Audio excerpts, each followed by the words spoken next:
Assalamualaikum warahmatullahi wabarakatuh. Selamat siang dan salam sejahtera bagi kita semua. Bapak Ibu guru hebat seluruh Nusantara, peserta Diklat 82 JP. Ketemu lagi kita di pertemuan yang keempat. Kali ini adalah memodifikasi modul ajar sesuai asesmen awal. Kalau pada pertemuan kita yang ketiga kemarin kita sudah belajar bagaimana kita melakukan yang namanya asesmen awal untuk mengetahui kesiapan belajar siswa, minat belajar siswa, dan juga profil belajar siswa itu. Langkah selanjutnya adalah Bapak Ibu memodifikasi modul ajar sesuai hasil asesmen awal tersebut. Oke, jadi mungkin perlu kita ingat kembali apa sih itu modul ajar. Nah, modul ajar merupakan salah satu perangkat ajar yang kita gunakan untuk merencanakan pembelajaran. Jadi modul ajar hampir sama ya Bapak Ibu dengan RPP. Namun, orang sering mengatakan bahwa modul ajar itu adalah RPP yang lebih gemuk. Karena apa? Karena komponen RPP yang lebih lengkap. Jadi nanti Bapak Ibu bisa memahami bahwa RPP ada komponen yang wajibnya saja. Artinya standar minimal. Kalau dalam sholat ada syarat sah sholat ada sunatnya. Nah, jadi kalau sunatnya ini nanti yang membuat si modul ajar itu lebih gemuk dari RPP. Jadi sunatnya boleh dilakukan semuanya, berarti lengkap banget. Kemudian ada yang wajibnya aja juga boleh gitu. Jadi modul ajar itu adalah sebuah dokumen yang berisi tujuan, langkah-langkah media pembelajaran, serta asesmen yang kita butuhkan. Jadi standar minimal atau syarat wajib sebuah modul ajar itu hanya 3 Bapak Ibu. Seperti RPP 1 lembar, yaitu hanya tujuan, langkah-langkah, dan juga asesmennya harus ada. Jadi Bapak Ibu sebenarnya untuk menyusun modul ajar ini, Bapak Ibu diberikan keleluasaan untuk menyusun sendiri modul ajar, atau Bapak Ibu boleh memilih dan memodifikasi modul ajar yang ada di platform Merdeka Mengajar. Silakan Bapak Ibu sesuaikan. Namun kalau misalnya Bapak Ibu mau menerapkan pembelajaran berdiferensiasi, otomatis apa yang Bapak Ibu tuangkan di dalam modul ajar berisi langkah-langkah atau sintak yang ada di pembelajaran berdiferensiasi. Harus kelihatan tuh bagaimana pengorganisasian siswa Bapak Ibu di dalam kelas, baik itu dari segi kesiapan belajar atau dari minat belajar dan juga profil belajar siswanya itu akan kelihatan. Oke, baik Bapak Ibu. Ini adalah alur penulisan modul ajar ya. Seperti biasa, modul ajar itu diturunkan atau artinya kita buat berdasarkan tujuan pembelajaran dan ATP yang kita susun. Kemudian ada komponen lengkap modul ajar, ada komponen wajib. Kalau komponen lengkapnya, secara garis besar modul ajar ada 3 bagian. Ada komponen modul ajar yang berisi fase capaian modul ajar. Fase apa? Misalnya kalau SMP fase D. Jumlah jam pelajarannya berapa? Kemudian model belajarnya, tujuan pembelajarannya, dimensi Pancasilanya, pengetahuan dan keterampilan prasyarat. Jadi misalnya Bapak Ibu menggunakan model PJBL, silahkan dituliskan model belajarnya adalah problem based learning, atau misalnya model pembelajarannya project based learning atau problem based learning atau inquiry, terserah Bapak Ibu, atau keduanya atau ketiganya boleh ya. Kemudian ada kemampuan prasyaratnya. Jadi dari dimensi Pancasila itu ada harus dari ketujuh itu harus ada yang Bapak Ibu sesuaikan dengan menghafal Bapak Ibu. Jadi kalau di kurikulum sebelumnya di dimensi Pancasila ini adalah sama dengan fokus karakternya itu apa. Kemudian ada komponen detail modul ajar per pertemuan. Jadi untuk komponen detail modul ajar per pertemuan itu ada bahan ajar, ada pemahaman bermakna, ada pertanyaan pemantiknya, ada indikator keberhasilan pembelajaran kita atau keberhasilan tujuan pembelajaran ini. Kemudian ada asesmen, sarana dan prasarana apa yang kita butuhkan, baru rencana kegiatan per pertemuannya itu seperti apa. Ya, baru ada lampiran di bagian ketiga ya. Lampiran ini berisi lembar aktivitas, rubrik penilaian, dan bahan ajar lain yang mungkin relevan. Kemudian ada komponen wajib. Ya tadi sudah saya sampaikan bahwa sebenarnya modul ajar ya sama dengan RPP, hanya minimal 3 komponen harus ada. Tapi kalau mau kita lengkapi seperti yang sudah saya sampaikan sebelumnya juga bagus banget gitu. Jadi komponen wajibnya 3, yaitu hanya tujuan pembelajaran, langkah-langkah pembelajaran dalam pembelajaran, kemudian asesmen. Nah, jadi seperti itu ada 3. Jadi tinggal Bapak Ibu maunya yang seperti apa. Misal Bapak Ibu mau menyusun modul ajar itu sendiri, ya udah. Kalau misalnya Bapak Ibu, udahlah saya maunya cuma 3 komponen itu aja deh, ya boleh seperti itu. Kemudian yang sering dipertanyakan itu saya sering mendengarnya adalah begini, Bu, sebenarnya berilah contoh kami modul ajar itu yang benarnya seperti apa. Semuanya benar Bapak Ibu, asalkan minimal ada 3 komponen wajib ini, ya sudah benar modul ajarnya, jadi nggak usah sanksi. Jadi terkadang kita di platform Merdeka Mengajar agak ragu, mungkin kok banyak variasinya, kok ini ada ininya, ini kok enggak, seperti itu. Jadi ingat Bapak Ibu, minimalnya hanya 3, ada tujuan, langkah-langkah, dan asesmen.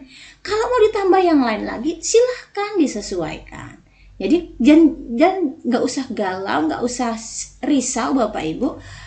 Modul ajar, modul project atau perangkat ajar yang sudah ada di platform Merdeka Mengajar itu sudah dikurasi oleh kurator dari kementerian Bapak Ibu. Jadi Bapak Ibu tidak usah sanksi. Yang ada di platform Merdeka Mengajar itu semuanya sudah dikurator, berarti ada validasi dari kementerian. Jadi yakin dan percaya itu udah benar. Nah, jadi kalau misalnya di internet segala macam kan nggak ada kuratornya. Kalau di PMM ada kuratornya Bapak Ibu. Oke, next ya. Kita lanjut. Tadi kan sudah disampaikan nih bahwa Bapak Ibu boleh menyusun modul ajar sendiri. Tapi Bapak Ibu juga boleh memilih dan memodifikasi modul ajar yang ada di platform Merdeka Mengajar. Jadi Bapak Ibu, kalau memang Bapak Ibu ingin memodifikasi modul ajar, ada beberapa teknik.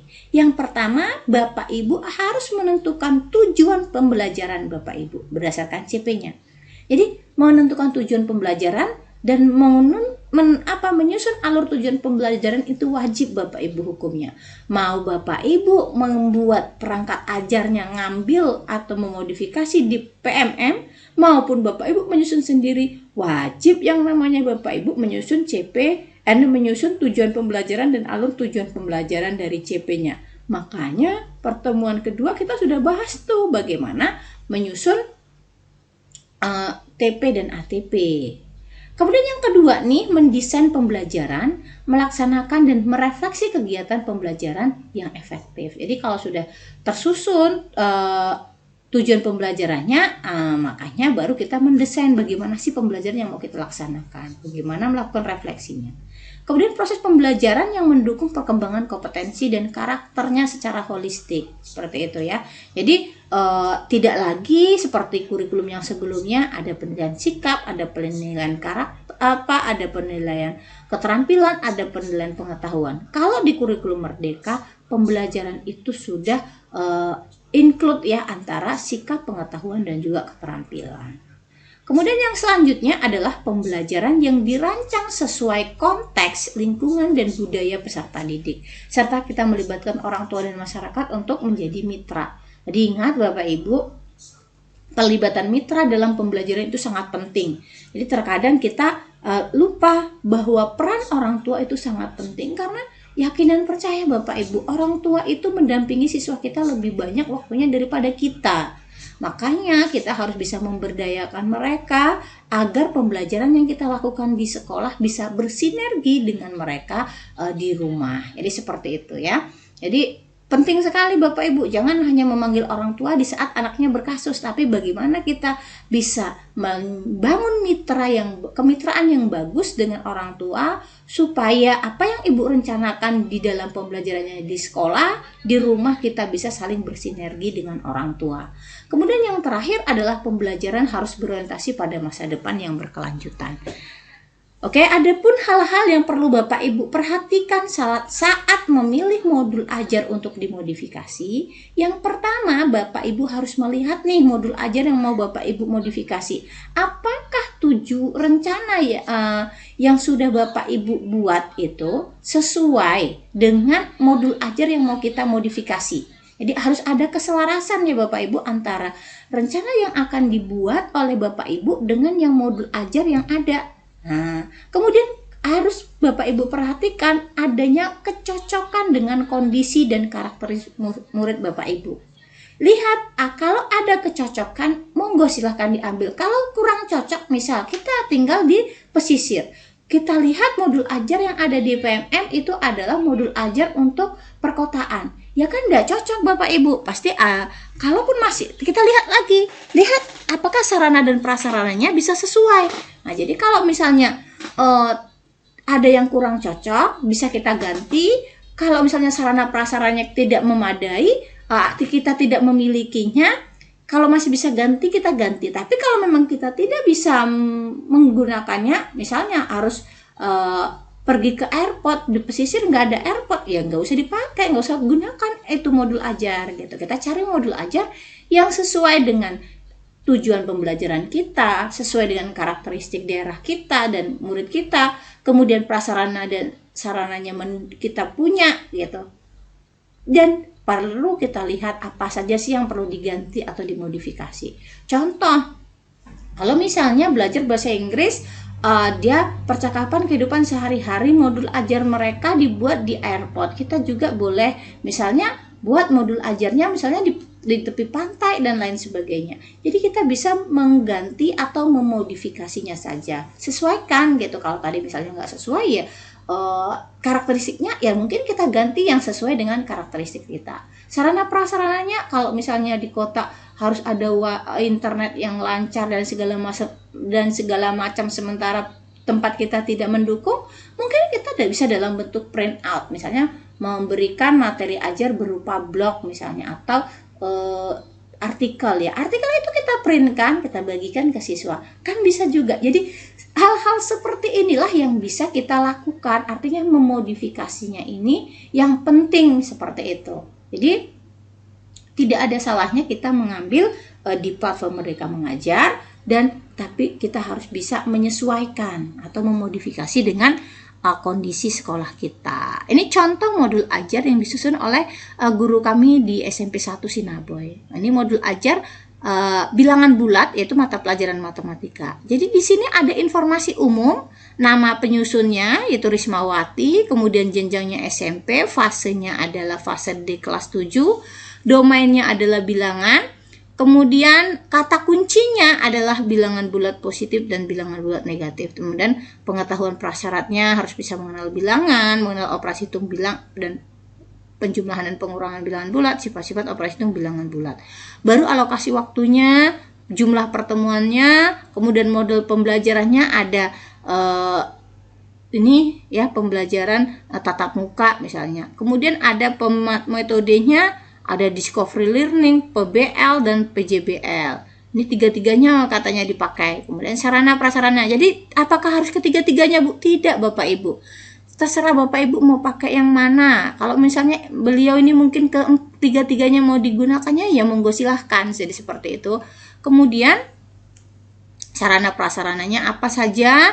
Ruang kelas, ada laptop, proyektor, printer. Kemudian targetnya siswa reguler, ada siswa yang berkebutuhan khusus atau dengan hambatan belajar, dan ada yang cerdas istimewa. Baru ada daftar pustakanya. Kemudian di komponen intinya seperti apa, ya. Kemudian ada kegiatan intinya. Kemudian ada di bagian ini lampirannya, ada ini lampirannya, ini dia, ada asesmen, lembar asesmen dan lain sebagainya. Ada rubriknya ya Bapak Ibu nih. Lembar aktivitas siswanya juga ada. Jadi seperti itu. Tinggallah Bapak Ibu menuliskan ya. Kalau untuk di langkah-langkah kegiatan ini seperti ya, hampir sama langkah-langkahnya dengan langkah-langkah yang ada di RPP. Itu saja sih Bapak Ibu materi kita pada kesempatan siang hari ini. Mudah-mudahan sedikit yang saya sampaikan bisa menjadi pencerahan bagi Bapak Ibu. Kurang lebih saya mohon maaf. Saya akhiri. Wabillahi taufik wal hidayah. Assalamualaikum warahmatullahi wabarakatuh.